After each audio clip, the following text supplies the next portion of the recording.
Hey Barber World, I'm going to do a tutorial on the Anivo blade adjuster, and I hope it works out for you.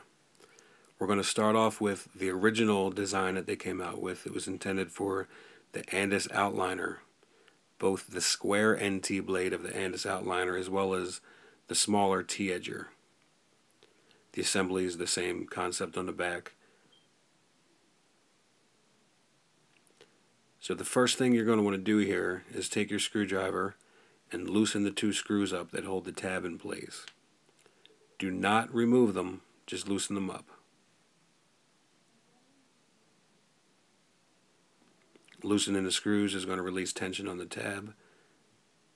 It's going to make the moving blade be able to move around. Once you have those loosened up, you're going to place it into the device. And you're going to line the holes up, the hole in the moving blade and the hole in the device, and you're going to insert the key through both. You're going to apply pressure with your thumb upwards on the key. And then you're going to take your pointer finger and apply pressure downwards on the back of the still blade. So simultaneously, down on the still blade with your pointer finger, upward on the key with your thumb. This is going to line the teeth of the blade perfectly on the inside grooves of the device.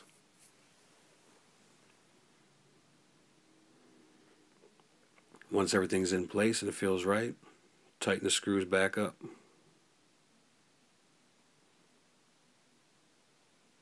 After you tighten the screws back up, nice and secure, you're going to remove the key from the block and then remove the blade.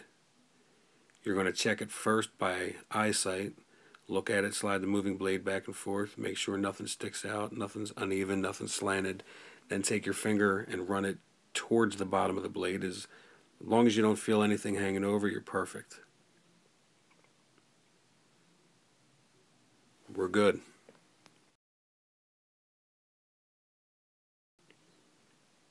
Moving on to the Styliner 2 blade adjuster. What you want to do here, you're going to start first with the tension screw. That's the screw in the middle by itself.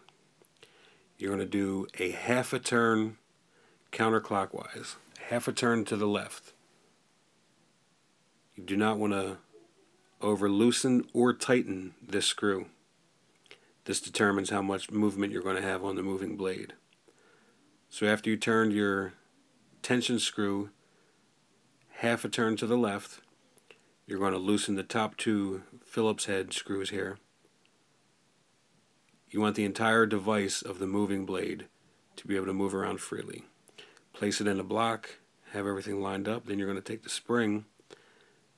The straight bar on the spring is going to sit over the top of the moving blade assembly. I take the bottom or feet of the spring and have it sit on my ring finger. My thumb holds the front of the spring, my middle finger in the back, and my pointer finger on top. This holds the whole unit together perfectly.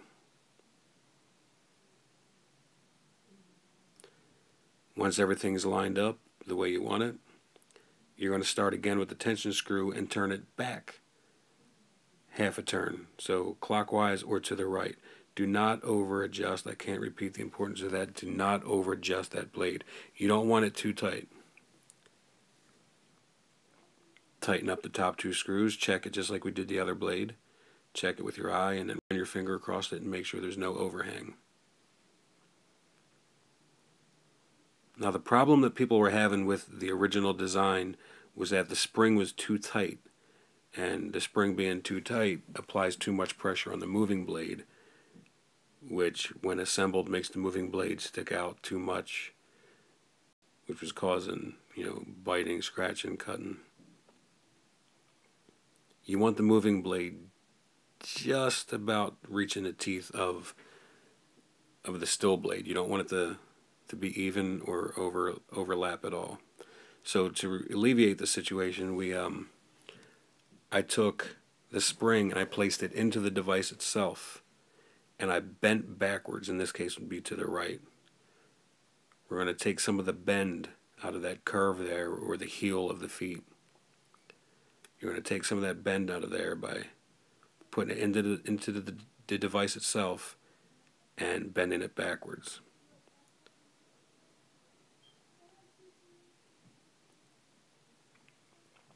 In doing that, it takes some of the tension off, and when you put the blade back into the block and then the spring back onto there, you want it to just hold it in place. You don't want it pushing down so tight that it's making it overhang. Now the new one that they came out with was this black piece here. The way this works, you're going to stick your Styliner blade into the device. You'll see here I have the Superliner bracket on there still. This is for demonstration purposes. Obviously, when you adjust your blade, you're going to want to remove that so you can get to the screws. So this ledge that sticks out here right in the groove of the block, that ledge that sticks out on the moving blade, this black piece snaps into that. It does not go over the whole device like the spring does. It's going to snap right into the bottom of that lip. And then the curve of the spring or bracket is going to fit snugly right on the bottom of the block. I take the curve, just like the spring, I take the curve of this one, put it on my ring finger.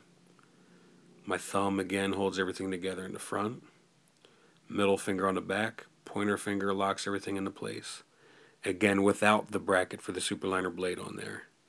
You're going to take your screwdriver, tighten it back up, the tension screw, one half turn to the right, then tighten the top two blades, the top two screws. Once the blade looks and feels like it's good, you're going to replace the bracket. Obviously mine's on there already. You're going to put the bracket back on there and it'll fit onto your Superliner. Now if you receive this the way I did, it didn't fit at all. It was actually way too loose. And you want it to fit just snug enough to hold the blade in place, but not too much like the original spring where it was applying too much pressure. All you're going to do is give it a little squeeze. The bottom is to the right towards my pinky, the top is to the left towards my thumb.